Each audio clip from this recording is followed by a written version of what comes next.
पेशन भाई, उम्मीद करता हूं कि आपने अपना फैसला कर लिया होगा कि सासवड़ के अपराधी कृष्ण राव को क्या सजा दी जाए।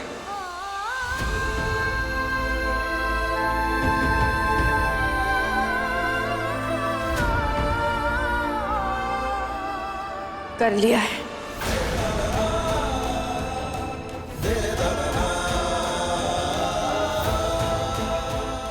तो यह सोची हुई सजा दरबार सुनना चाहेगा, बताइए। बहुत सोचने और कृष्णा भाव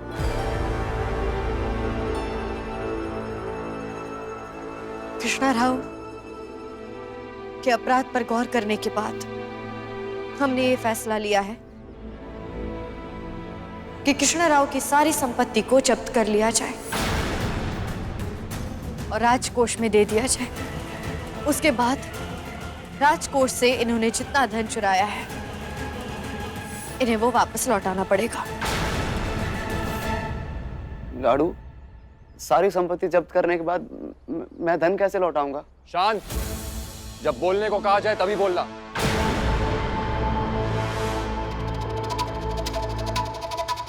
पर कृष्ण राव यह धन लाएगा कहां से? अपने पिता के घर से? नहीं, कृष्ण राव को यह सारा धन कमाना पड़ेगा, सासवड़ की जनता के बीच मजदूरी करके, ताकि इन्हें एहसास हो कि ये धन सासवड़ की जनता के लिए था, इनके लिए नहीं। ताकि इन्हें एहसास हो कि एक आम इंसान एक एक पाई कितनी मेहनत से कमाता है। लेकिन लाडू, विश्विन भाई, सजा भी खत्म नहीं हुई है।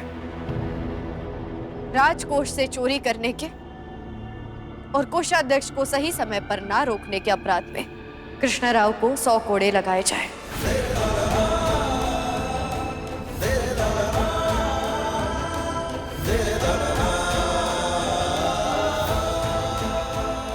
और पेशवा परिवार के दिए सम्मान भी इनसे छीन लिए जाए।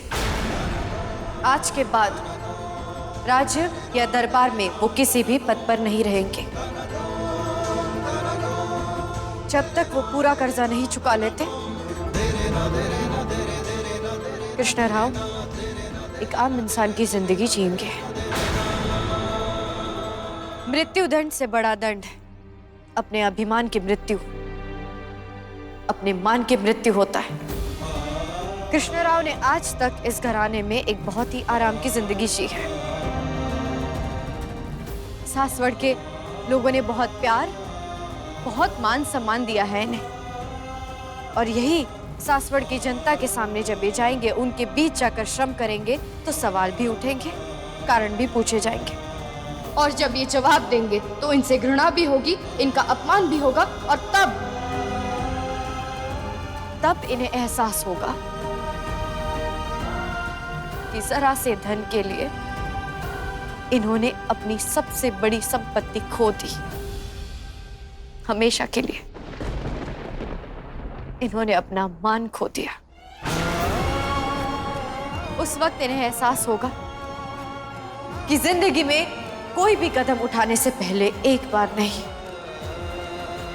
100 बार सोचना चाहिए।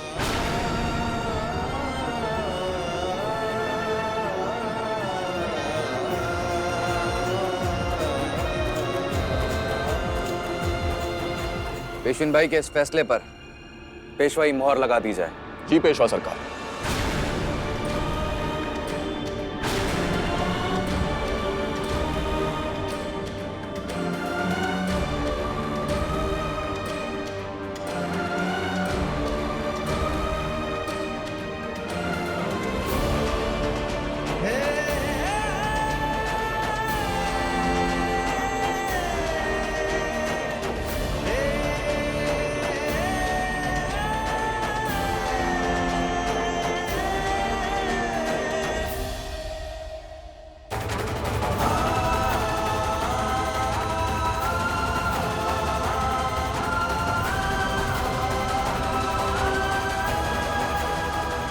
विश्विन भाई,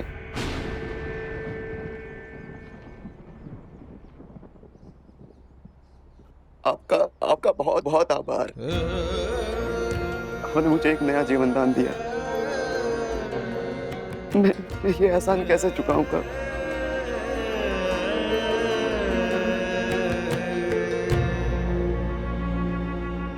तुम अपना प्रायश्चित करो, वही बहुत है।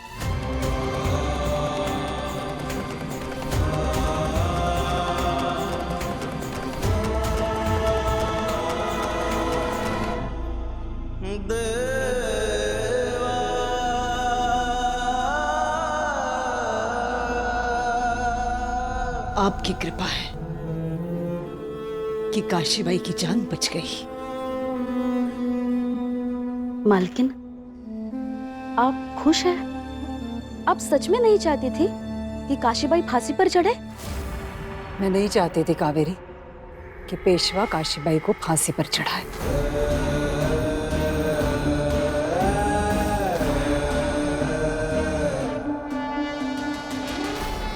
ये प्रसाद बांट दो। मालकिन, आपको तो बुखार है। मैं वैद्य जी को बुलाती हूँ। नहीं कावेरी, कल बाजी इंदौर और मालवा जा रहा है युद्ध करने के लिए। अगर उसे पता चलेगा कि मुझे बुखार है तो ऐसा ना हो जाए कि वो जाने से मना कर दे। लेकिन जो मैंने कहा है वो करो कावेरी।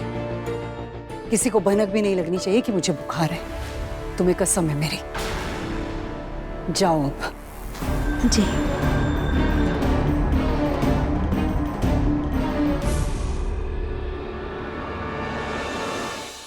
सूर्या जी, शस्त्र काफी है? जी पेशवा सरकार, सारे शस्त्र गिन लिए और इस बार हमारे पास खास तरह के बारूद भी है। रास्ता लंबा है, खाने की व्यवस्था भरपूर है और रास्ते में 2 राज्य हैं जिनसे हमारी संधि है, वहां पड़ाव डालेंगे। घोड़े भी इस बार अच्छी नस्ल के तुर्की सौदागरों से खरीदे हैं। बस बारूद भरने में थोड़ा समय जाएगा। कल तक पूरी सेना तैयार मिलेगी आपको। जी पेशवा सरकार, वही खातों में आपके कहे अनुसार युद्ध का सारा हिसाब दर्ज कर दिया। तो भी ठीक है, छत्रपति शाह महाराज के आदेशानुसार मालवा और इंदौर की तरफ कूच करेंगे। पेशवा सरकार, एक बात और, वो जमीन जो साहू महाराज ने आपको भेंट दी थी उस पर अब काम खत्म होने को है। ईश्वर ने चाहा तो कल तक आपका नया बाड़ा भी बनकर तैयार हो जाएगा। वाह, क्या बात है। कुछ करने से पहले क्या अच्छी खबर सुनाई हो तुमने। हर हर महादेव। हर हर महादेव।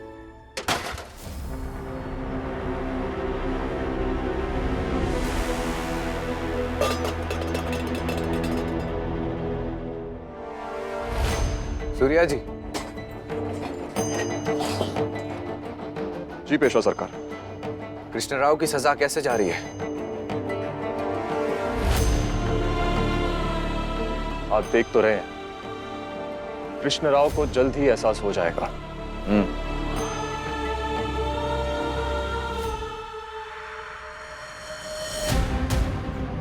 पेशुनबाई ने एकदम सही न्याय किया है। इससे अच्छी सजा कृष्णराव के लिए कोई हो ही नहीं सकती थी। यह पश्चाताप कृष्णराव को एक बेहतर इंसान बनाएगा।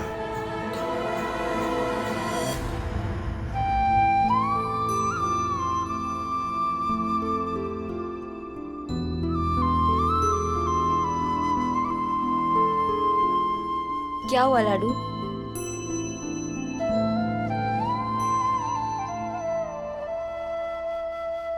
याद है, कृष्णा राव को बचपन से मेहनत करना बिल्कुल पसंद नहीं था।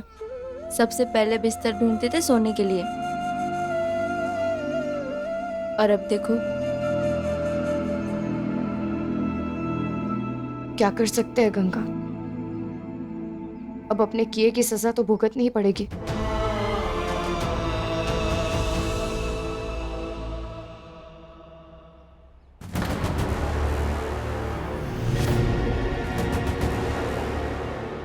पेशुनबाई ने जो फैसला सुनाया उसके लिए हमें उनका शुक्रिया अदा करना चाहिए। लाडू, अगर पेशवा सरकार ने तुम्हारी बात ना सुनी होती और तुम्हारा फैसला ना माना होता तो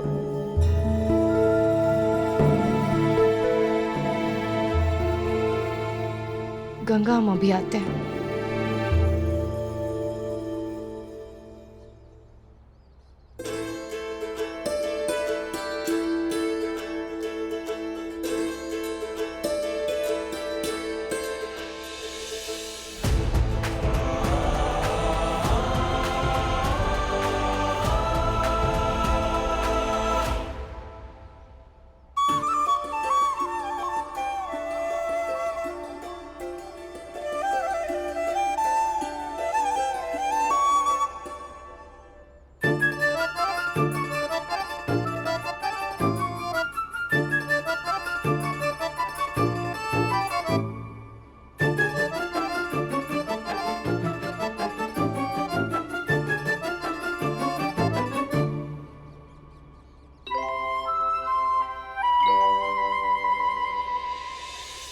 शुक्रिया।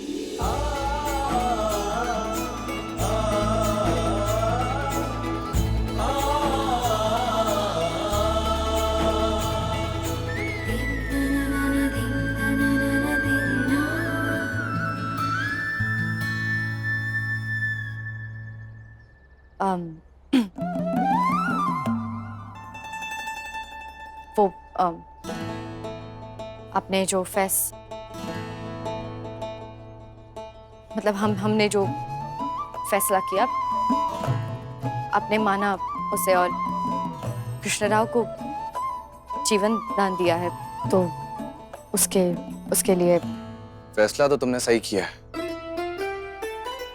जैसे कि तुम बचपन में कहा करती थी, गुनाह को मारो, गुनहगार को नहीं। किसी को माफ करके हम उसके दिल में खुद के लिए जगह बनाते हैं। याद है आपको?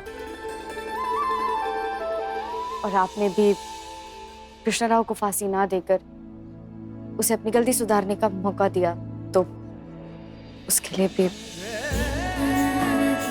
कृष्णराव में आत्म परिवर्तन सिर्फ तुम्हारी वजह से आ रहा है काशी। जो कुछ किया है आपने हमारे लिए बहुत मायने रखता है, तो शुक्रिया। शुक्रिया।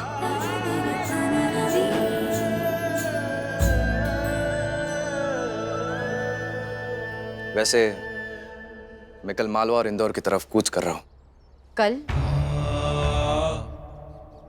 हमारा मतलब है कि कल चैत्र नवरात्रि की पूजा है, और पूजा तो जरूरी होती है। हम सोच रहे थे अगर आप। लगता है तुम भूल रही हो, एक योद्धा के लिए उसका सबसे बड़ा त्योहार युद्ध होता है। वैसे भी हम कल शाम होने के बाद ही कूच करने वाले हैं, तब तक पूजा हो चुकी होगी। पूजा तो हो जाएगी, लेकिन राहु अगर कल चले गए तो 7वीं शर्त रह जाएगी।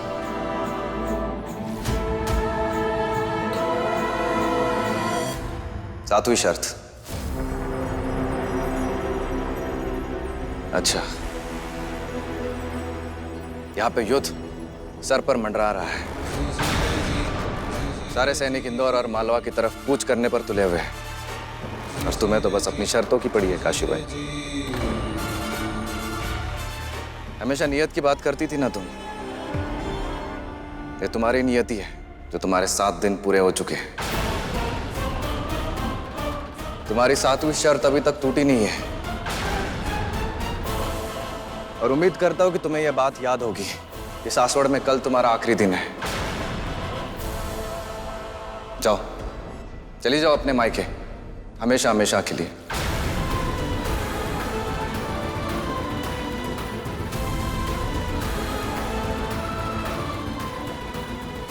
क्या सोचा था तुमने? ये सब करने के बाद मैं अपना फैसला बदल लूंगा? बिल्कुल नहीं। बहुत कोशिश की थी तुमने, पर ये शर्तों की जो तुम्हारी योजना है नाकाम रही। तो मैं कूच की तैयारी करता हूं, तुम भी अपनी रवानगी की तैयारी करो, हमेशा हमेशा के लिए। हर हर महादेव।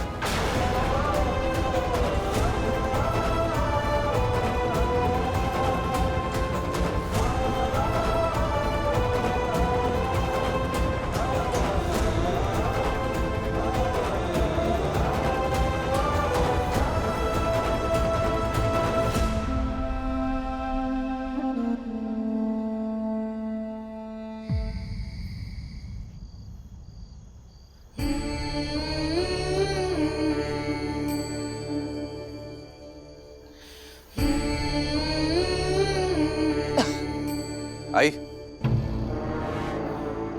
आओ बाजी।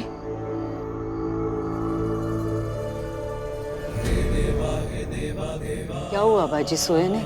आई, मैंने काशी को सासवड़ छोड़कर जाने के लिए कह दिया। अच्छी बात है बाजी। तुम्हें अंदाजा भी नहीं कि तुम्हारे बाबा की आत्मा को कितनी शांति मिलेगी, और मुझे भी। जानता हूं आई, आपसे ज्यादा ये शांति मुझे मिली है। उसके सबसे बड़ी गलती को कभी नहीं भूल सकता मैं। और उसका हम सबसे दूर चले जाना ही हमारे परिवार के लिए सबसे बड़ा न्याय है। चलता हुआ है।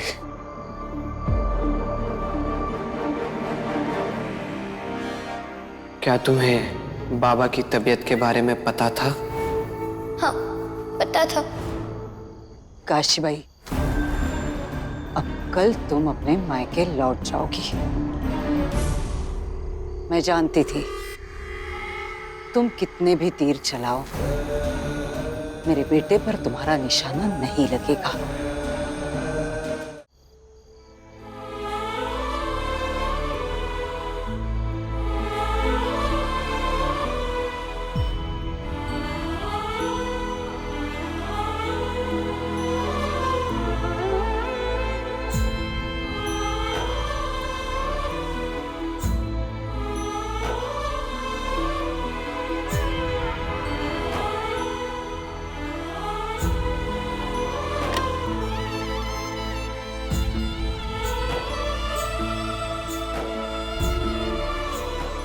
लाडू, जाओ जाके सो जाओ। वैसे भी तुम थक गई होगी और कल तो हमें।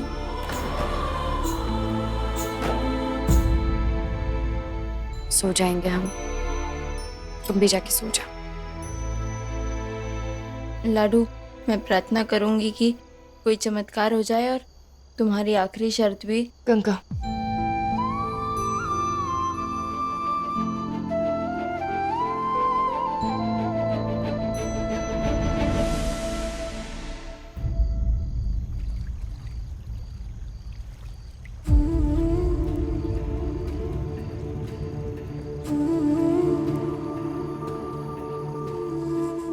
तुम्हारी 7वीं शर्त अभी तक टूटी नहीं है और उम्मीद करता हूं कि तुम्हें यह बात याद होगी कि सासवड़ में कल तुम्हारा आखिरी दिन है। चली जाओ अपने मायके, हमेशा हमेशा के लिए।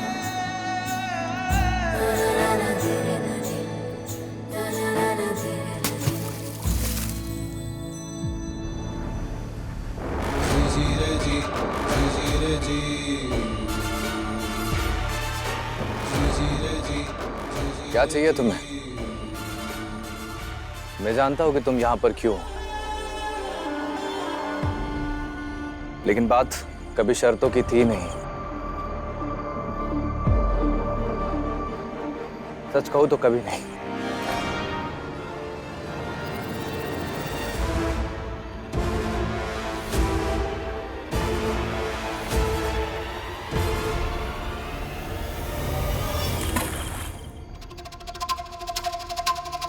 पिछले कुछ दिनों में तुम्हें बहुत नजदीक से देखा है काशी भाई, और जितना जान पाया उससे समझ में आया कि तुम में खूबियां तो बहुत हैं,